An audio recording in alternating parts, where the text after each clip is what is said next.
pertama kali saya mau mengucapkan terima kasih banyak atas inisiatif dari Bawaslu Jakarta Timur untuk menyelenggarakan diskusi yang sebenarnya sudah sering dilakukan, tetapi tentu ini bagian dari cara untuk mengingatkan tugas-tugas yang paling esensial dari lembaga penyelenggara pemilu. Saya hormati para narasumber yang juga bergabung pada hari ini. Tadi Pak Puadi sudah banyak menyampaikan beberapa poin berkaitan dengan praktek politik uang di dalam pemilu. Tapi teori apapun kalau kita bicara uang di dalam pemilu, itu pasti akan menjelaskan problem global dalam demokrasi. Poin saya begini dulu, Bapak dan Ibu, sebagai pengantar, bahwa politik itu, uang itu penting dalam politik, karena tanpa uang, pemilu nggak akan, baik dalam konteks pemilihan kepala daerah atau di dalam konteks kandidat atau kandidasi itu sendiri.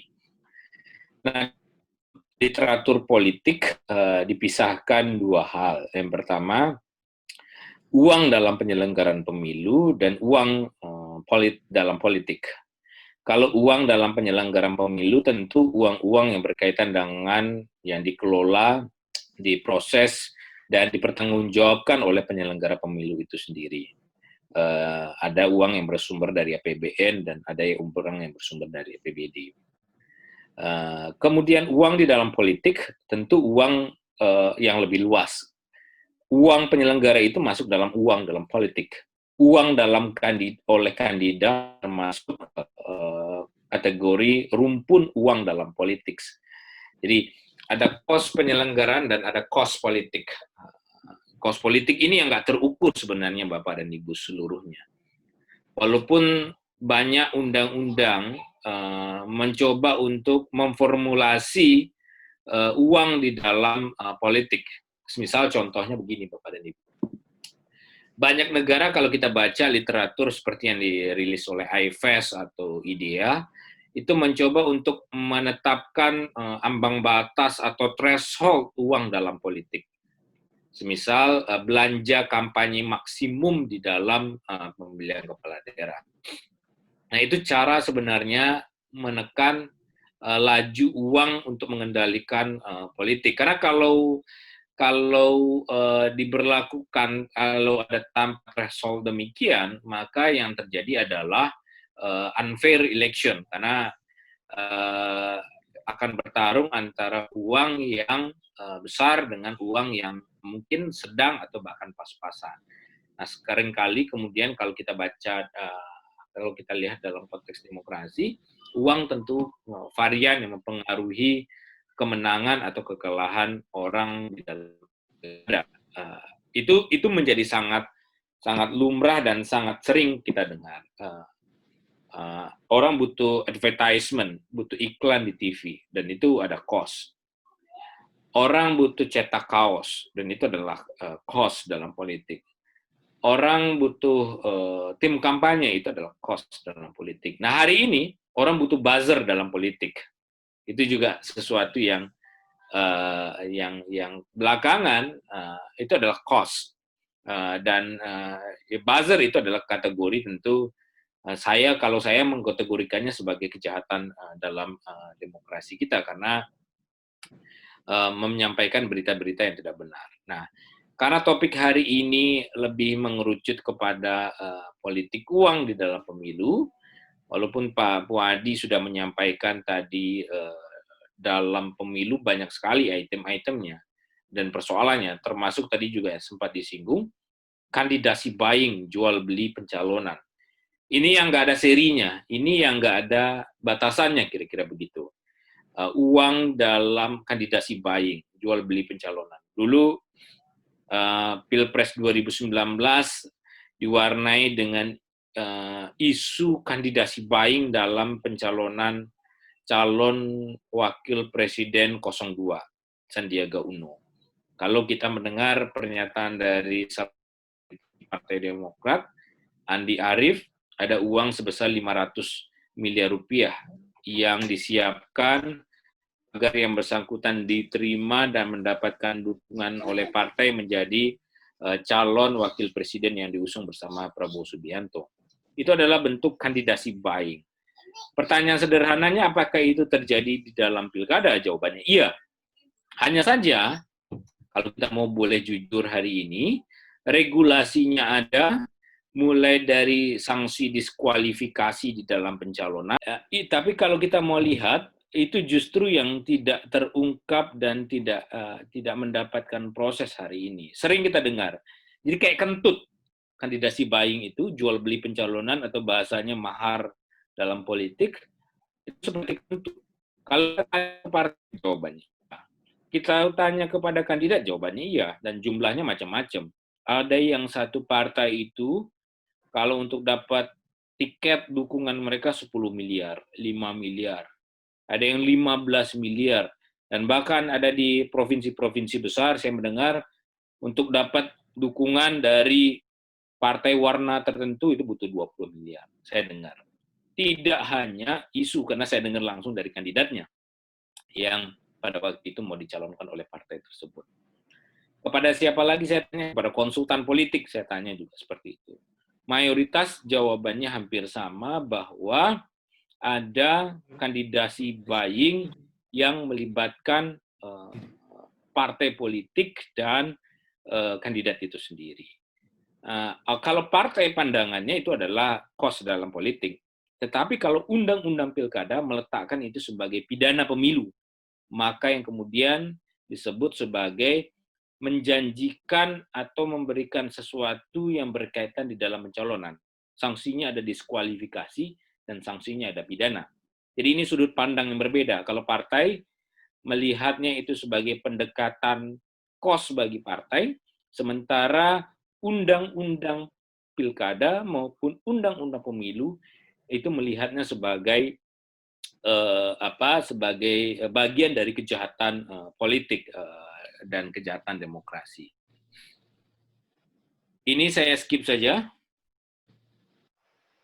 Ini problem integritas pemilu, maraknya praktek politik transaksional negatif.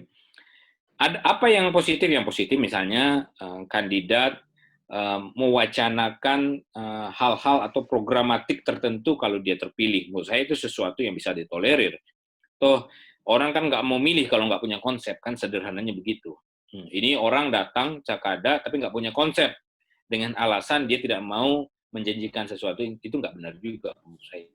Bagi saya melihatnya, praktek politik negatif itu ya salah satu tadi contohnya, kandidasi buying, vote buying dalam politik kita. Yang kedua, dana kampanye haram sebagai modal politik. Nah, ini adalah problem fundamental kita juga. Di Indonesia ini, Bapak dan Ibu, banyak sekali pemodal-pemodal politiknya di belakang layar. Ada pengusaha batu bara, ada pengusaha sawit, ada pengusaha tambang, mining, sektor, itu banyak sekali Bapak dan Ibu. Apalagi kalau di daerah-daerah Kalimantan, hasil kajian ICW, hasil kajian jaringan tambang, hasil kajian WALHI, itu menunjukkan relasi kuat antara penyumbang politik dengan mereka-mereka yang punya background sebagai pengusaha. Dan penggunaan fasilitas negara sebagai instrumen pemenangan. Ini juga ada berlaku larangan di dalam sejumlah ketentuan seperti pasal 71 Undang-Undang Pilkada. Ini yang disebut sebagai state facilities. Nah, bagaimana ini kalau di masa COVID, saya mau sorotin sedikit yang ini Bapak dan Ibu. Ini banyak sekali sekarang di COVID. Dalam masa pandemi sekarang, ada kecenderungan incumbent yang mau mencalonkan kembali menggunakan fasilitas negara untuk berkampanye secara terselubung. Dia mengcover, jadi melakukan covering, seolah-olah bansos pilkada, bansos bantuan COVID, dan seterusnya itu. Tapi kemudian ada cover, menutupi tujuan atau maksud yang sesungguhnya. Ini adalah bagian dari misuse of state facilities, penyalahgunaan fasilitas negara. Itu banyak sekali. Ada yang bertemu beberapa kali kalau kita lihat cairan pembersih tangan disinfektan itu dengan logo atau wajah yang bersangkutan. Ini contoh-contoh yang kita temukan di lapangan. Apa yang kemudian dampaknya Bapak dan Ibu seluruhnya? Ini yang kemudian kita sebut sebagai lingkaran setan korupsi. Partai politik, politisi, jadi nomor satu ini Bapak dan Ibu, ini adalah tahapan nominasi. Yang saya tunjuk ini adalah nominasi. Ini yang kemudian kita sebut sebagai kandidasi buying, jual beli pencalonan. Nah ini mahal sekali Bapak dan Ibu.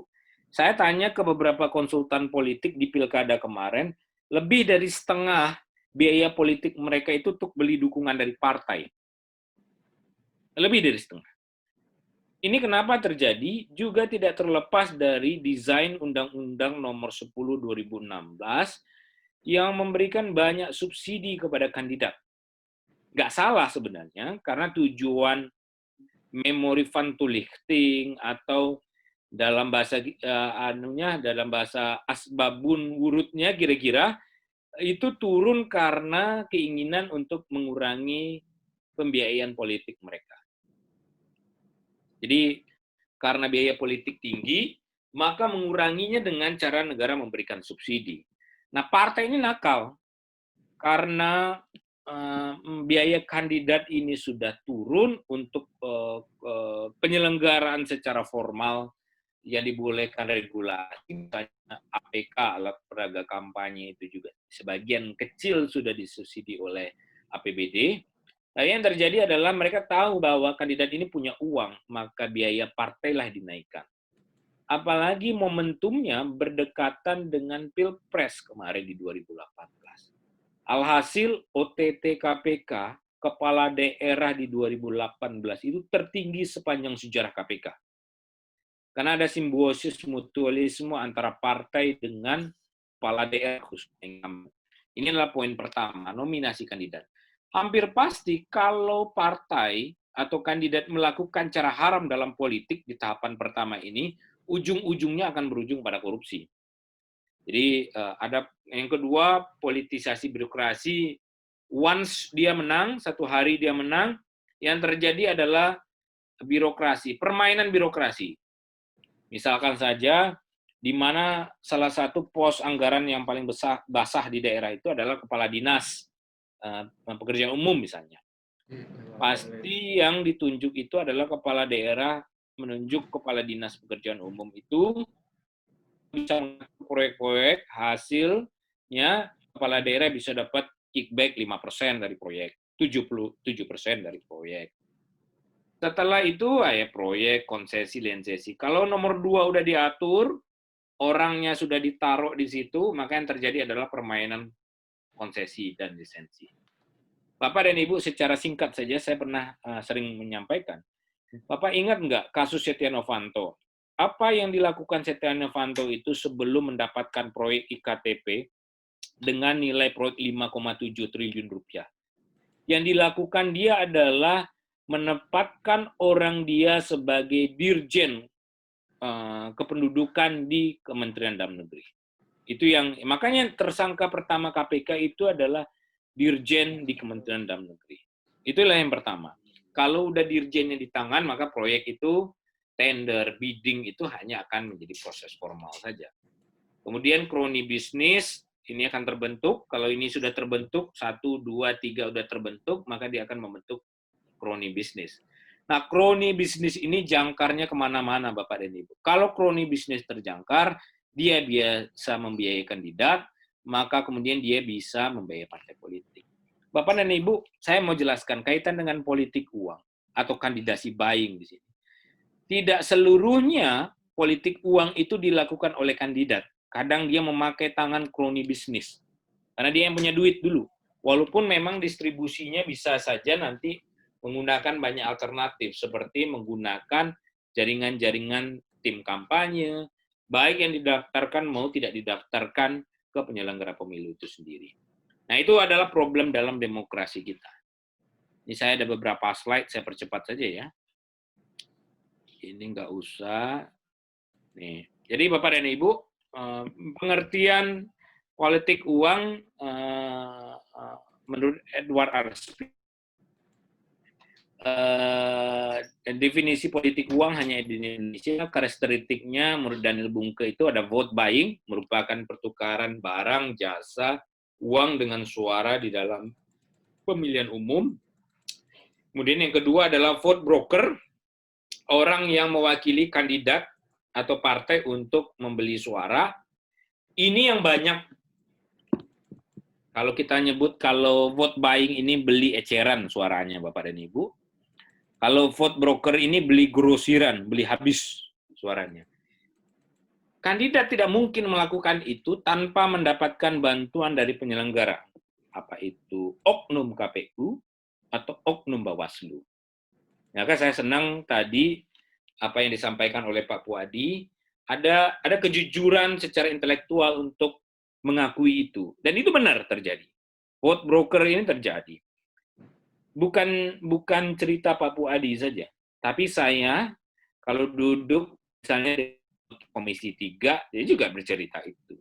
Duduk dengan sekjen partai misalnya, saya ngobrol, dia juga menceritakan itu. Kadang-kadang bahkan dia cerita, Mas, udah, ini kadang-kadang justru mereka yang nawarin. Jadi vote broker. Mau nggak Pak dapat suara habis di sini untuk satu kursi di DPR RI? Berapa ya? Tawarnya macam-macam. Ada yang 5 miliar dan segala macam. Dia pastikan suara itu akan dapat jatah satu partai tertentu dari dapil tersebut. Ya, lagi-lagi makanya ada sebagian oknum incumbent anggota DPR itu nggak pernah ke daerah. Nggak pernah kampanye. Tapi dia punya akses ke vote broker ini yang menentukan jual beli suara. Belinya beli grosir di ujung dengan cara mengubah suara. Dan saya senang juga Pak Puadi juga notifikasi berkali-kali, disitulah pentingnya integritas penyelenggara. Jadi problem politik uang ini memang selalu melibatkan 3 problem variabel integritas. Saya sering menyebutnya Bapak Ibu. Satu, integritas kandidat, ya pastilah orang mau nyogok dengan cara korup pertama jadi kandidat, integritasnya pasti masalah. Yang kedua, integritas pemilih, voters integrity. Ya kalau orang mau terima uang 100.000, kemudian yang berdampak kepada hasil suaranya sampai dengan 5 tahun mendatang, pasti punya persoalan dengan integritas pemilihnya. Dan yang terakhir adalah integritas penyelenggara. 3 ini menurut saya prasyarat kolektif. Satu saja hilang, menurut saya demokrasi yang substansial itu nggak kecapai. Oke, secara prosedural, demokrasinya jalan, tetapi secara substansial bisa jadi tidak akan tercapai. Jadi 3 hal. Integriti penyelenggara, integriti kandidat, integriti pemilih. Itu 3 prasyarat kolektif yang penting bicara soal demokrasi yang substansial. Kalau demokrasi yang prosedural, 1 atau 2 bisa hilang. Yang penting prosedurnya jalan, kira-kira begitu. Nah, ini pengeluaran dana kampanye, saya skip saja. Pengaturan politik uang dalam undang-undang pemilu pilkada, tadi sebagian sudah disampaikan oleh Pak Puadi. Saya juga mau lihatkan beberapa regulasi yang berbeda. Mudah-mudahan ini terlihat nggak di Microsoft Word soalnya.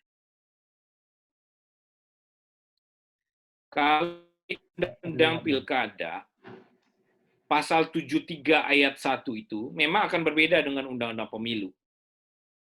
Pasal 73 ayat 2, ada diskualifikasi, tapi Bawaslu itu hanya memberikan, tapi Bawaslu itu melakukan pembatalan. Kalau di Undang-Undang 7 itu sifatnya hanya rekomendasi kepada untuk ditindaklanjuti oleh KPU.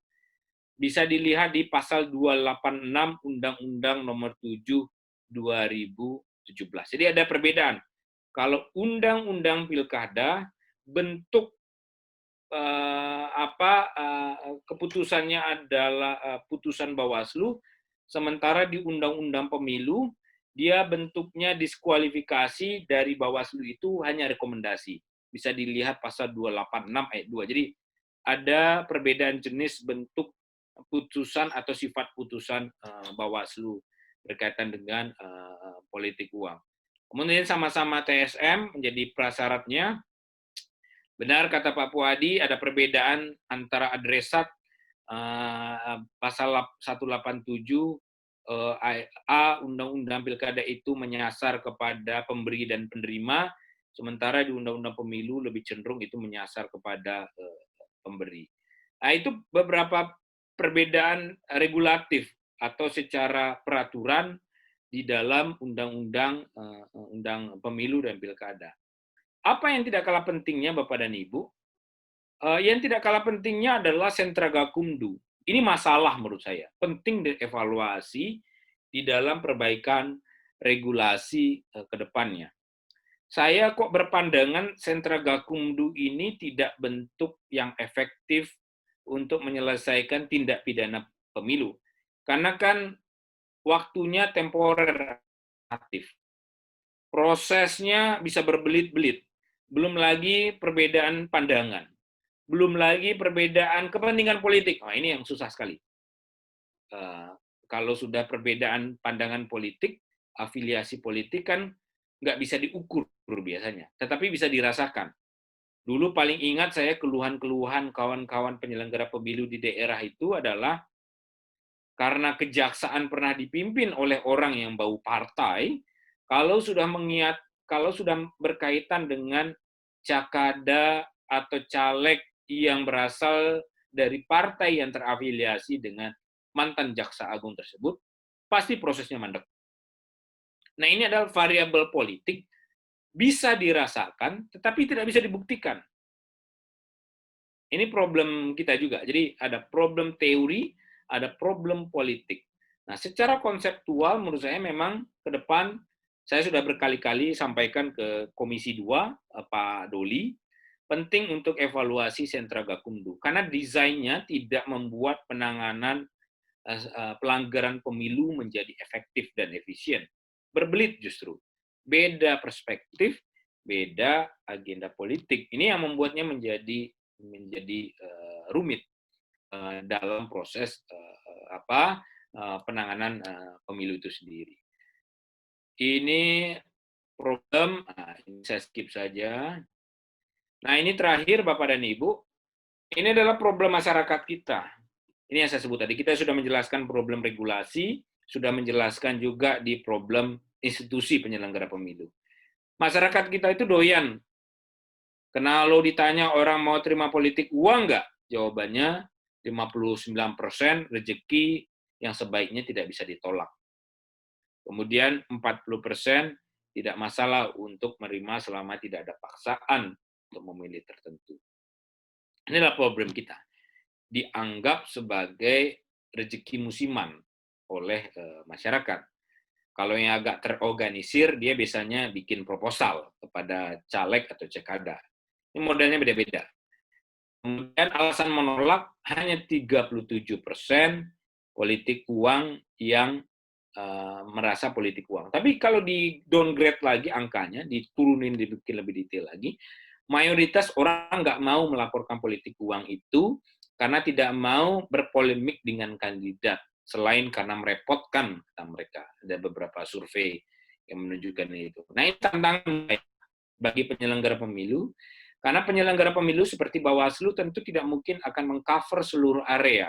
Tidak mungkin berdiri di depan pintu rumah masing-masing warga untuk jaganya, supaya nggak ada politik uang. Pertahanan itu justru mestinya datang dari masyarakat. Tapi problem kita hari ini adalah masyarakat enggan untuk melaporkan politik uang. Kita mau bermasalah dengan kandidat, kemudian repot karena masih banyak urusan-urusan lain. Kan dipanggilnya bolak-balik nanti oleh Bawaslu. Oleh Bawaslu dipanggil bolak-balik, oleh polisi dipanggil bolak-balik, sehingga kemudian menjadi mundur keinginan yang bersangkutan untuk melaporkan politik uang. Nah, itu saja Bapak dan Ibu sekalian, pemancing diskusi kita. Kalau mau baca buku yang lebih komprehensif soal politik uang itu, ada ICW juga punya buku, punya kajiannya, Tetapi yang paling terbaru itu ada buku Burhanuddin Muhtadi. Dia hasil disertasi dia di Australia National University. Kemarin juga dia rilis juga buku terbarunya. Menurut saya itu bisa menjadi referensi salah satu penyelenggara pemilu di tataran konseptual. Nah, di tataran praktek tentu akan berbeda lagi. Karena perilaku penyelenggara pemilu, maksud saya perilaku kandidat. Satu hal misalnya saya di 2019 kemarin, paling ingat itu, ada didatangi salah satu caleg perempuan dia. Datang ke kantor ICW, dia melaporkan perilaku masyarakat di pileg. Modus sekarang, benar sekali tadi, kata Pak Ketua Bawaslu Jakarta Timur, Pak Puadi juga mengantarkan. Memang pada dasarnya modelnya sama, tetapi cara-caranya agak beberapa kali terjadi inovasi. Di Jakarta misalkan saja, salah satu caleg itu bercerita, yang terjadi itu adalah blocking area. Ada caleg tertentu menandai ini adalah areanya dia. Caleg lain nggak boleh masuk untuk berkampanye di situ. Kenapa dia bisa menguasai area itu selain karena punya kedekatan dengan orang-orang kuat di daerah tersebut, baik kuat karena jabatan birokrasinya, kuat karena pengaruh kesukuannya, kuat karena pengaruh keagamaannya, macam-macam lah kekuatannya di situ, sehingga orang lain nggak bisa masuk ke situ. Si kontestan lain ini sudah blocking area. Ya tentu blocking area itu ada uang untuk melakukan itu. Sehingga caleg lain tidak bisa masuk ke situ. Ada sebagian yang bisa masuk, tetapi dengan syarat dia harus setor dulu uang 10 juta untuk bisa berkampanye di daerah tersebut kepada orang-orang tertentu. Gitu kira-kira. Jadi memang inilah model-model tertentu. Apakah ini pelanggaran pemilu? Iya. Kalau kita bicara azas, ini adalah fairness yang terlanggar. Orang nggak bisa mengakses tempat tertentu untuk berkampanye karena sudah dipagari, diblocking oleh orang-orang tertentu yang menganggap itu adalah teritorial dia sebagai caleg dari daerah tersebut, sehingga caleg lain nggak boleh masuk. Ini adalah bentuk-bentuk beberapa fenomena uang di dalam politik, baik dalam bentuk vote buying, kandidasi buying, yang sama-sama kemudian akan berakar kepada uang. Ujung-ujungnya kita tahu semua akan berujung kepada kejahatan korupsi dan kita yang dirugikan. Itu saja. Saya kembalikan kepada moderator. Kita tegakkan keadilan.